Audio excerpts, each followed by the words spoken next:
क्षेत्र कुरुक्षेत्र से विजय सब्रवाल अपने त्रिशूल के साथ आपके समक्ष।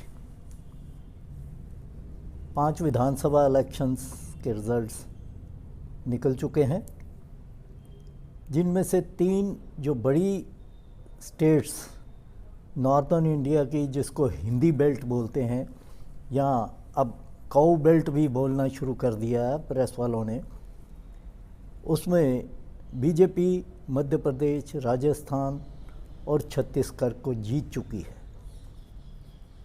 और ये जीत बहुत बड़ी रही उनके लिए, बड़ी लैंडस्लाइड एमएलए उनके जीते, और कांग्रेस के लिए ये कोई शुभ नहीं रहा।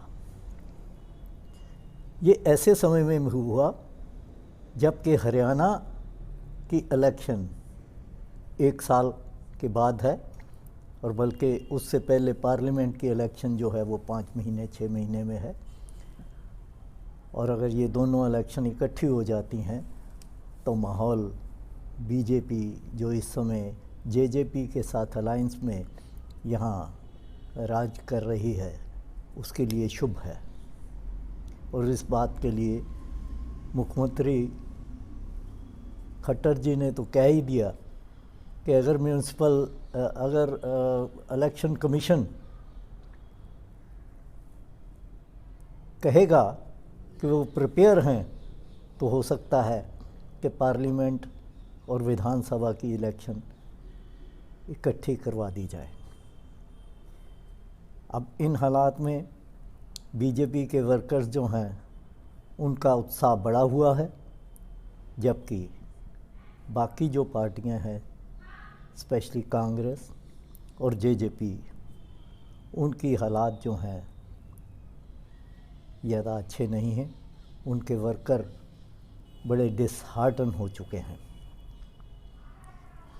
कांग्रेस के वर्कर तो इसलिए कि उनको पता है कि कांग्रेस जो इस समय हरियाणा में एग्जिस्ट कर रही है वो कई धड़ों में बटी हुई है। ये मैं कितनी दफ़ा आपको अपने प्रोग्राम में बता चुका हूँ। एक धड़ा भूपेंद्र सिंह हुड्डा का है और दूसरा धड़ा शैलजा जी का है, उनके साथ सुरजेवाला हैं, किरण चौधरी हैं। तो इस प्रकार जबकि पार्टी के अंदर इतनी खींचातानी हो तो वर्कर्स तो परेशान होंगे ही। एक कैंडिडेट जो पिछली इलेक्शन में थोड़े से वोटों से ही हारा था हमारे इस एरिया में, वो मुझे टेलीफोन पर ये बताने लगा कि देखिए ऐसे हालात कर दिए हैं कि हर कॉन्स्टिट्यूंसी में 3-3, 4-4 कैंडिडेट क्रिएट किए गए हैं। एक तो वो है जो कोई पहले लड़ा, फिर वो दूसरा है जो शैलजा जी के आशीर्वाद से है, फिर तीसरा है वो किरण चौधरी के आशीर्वाद से है, फिर अपना सुरजेवाला के आशीर्वाद से है। तो हर कॉन्स्टिट्यूंसी में इस तरह का जब पार्टी खींचातानी में रहेगी और ऑर्गेनाइजेशनल लेवल पे कुछ होगा नहीं, तो मुझे नहीं समझ कि वो क्या कर लेंगे। ये बात अलग है कि हुड्डा जी ने ये जो हालात हुए हैं, जो बीजेपी की इन स्टेट्स में जीत हुई है, उसके लिए अपने जो 30 एमएलए हैं, 31 एमएलए हैं कांग्रेस के ओवरऑल, जिसमें से 30 जो हैं वो हुड्डा जी के साथ हैं। अब 30 की उन्होंने मीटिंग आज चंडीगढ़ में बुलाई है कि सारा एनालिसिस वो करेंगे। इसके अलावा जो और भी चीज़ें हैं उन्होंने अनाउंस कर रखी हैं, क्योंकि ये अगर वो एंटी इनकम्बेंसी के बेस पर ही समझते हों कि इलेक्शन जीत सकेंगे, तो मैं नहीं समझता कि ये पॉसिबल है। इसके अलावा कांग्रेस ने काफ़ी कुछ ऑलरेडी अनाउंस कर रखा है, जैसे कि 6,000 रुपया उन्होंने अनाउंस कर रखा है कि ओल्ड एज पेंशन देंगे।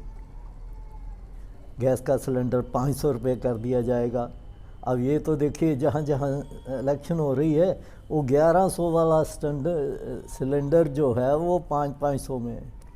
बीजेपी ने तो राजस्थान में 450 की बोली लगा दी कि 450 में देंगे।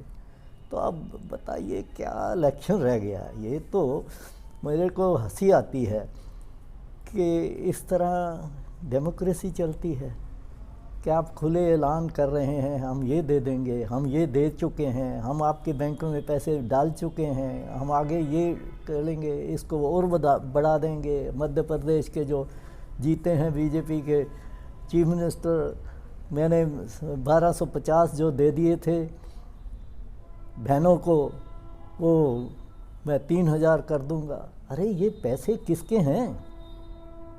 क्या हो क्या रहा है?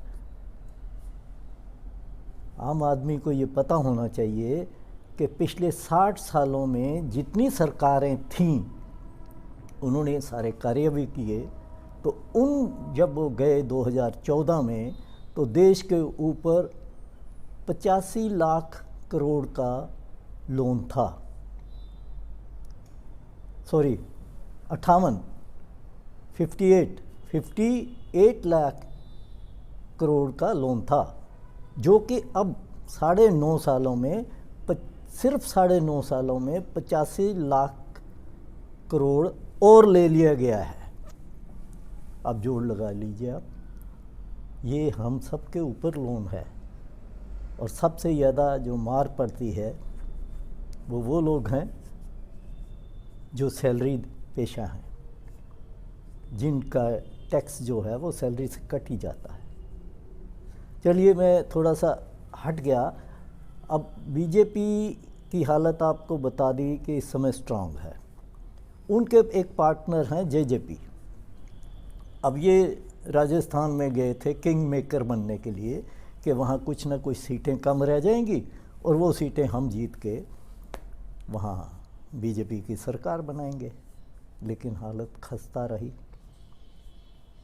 19 सीटों पे इन्होंने कंटेस्ट किया, जिसमें से 18 की सिक्योरिटी जब्त हो गई और टोटल जो वोट मिले, टोटल वोट का 0.16% था। और जब पत्रकारों ने दुष्यंत चौटाला जी जो हरियाणा में डिप्टी चीफ मिनिस्टर हैं उनसे पूछा कि उनकी पार्टी वहाँ क्या कर पाई, तो उनका कहना ये था कि वहाँ हमारी ऑर्गेनाइजेशन अभी 3 महीनों में हम बना नहीं पाए और ऐसी कोई बात नहीं, हमने इतने वोट लिए हैं। आप पार्टी ने वहाँ 83 सीटों पे इलेक्शन लड़ा था, तो उनकी हालत, उनका कहना ये था कि उनकी आप वालों की हालत उनसे बदतर रही। चलिए शायद, और साथ में उन्होंने ये भी कहा कि हरियाणा में उनकी ऑर्गेनाइजेशन जो सेटअप है वो बेटर है और वो अगली इलेक्शन में जो है अच्छा रिज़ल्ट देंगे।